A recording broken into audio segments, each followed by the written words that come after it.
sort of guys, they just look like albalists, obsidian sculptures. Yeah. So it's just like all of those things Yeah. come from Wow. studying those African cultures. And a lot of the designs you made ended up going into the film. Yeah, which is really cool. I mean, I'm totally jazzed about that, and actually one of the things that really I got excited about was Ta-Nehisi. I started to have this conversation with him about technology, and he was just like, brother, I don't do sci-fi. He's just like, I'm a political guy, that's what I do, and he's just like, you tell me how the technology works in Wakanda.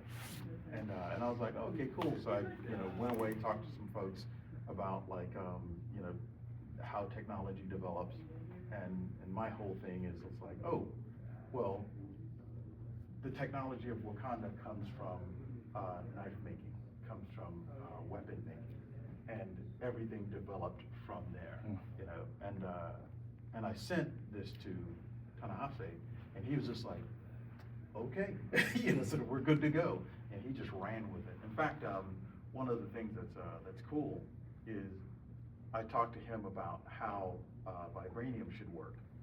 How vibranium should not only be able to absorb energy, kinetic energy, but it should be able to store it like a battery, and then it can be released again.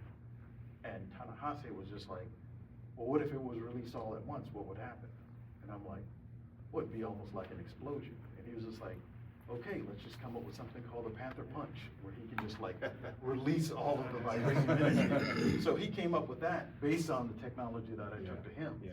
So it was like just the best collaboration, where it's just like, you bounce something to him, he's gonna bounce it back, and just back and forth and back and forth. And that's where the technology of the beads and all that stuff comes from. Yeah.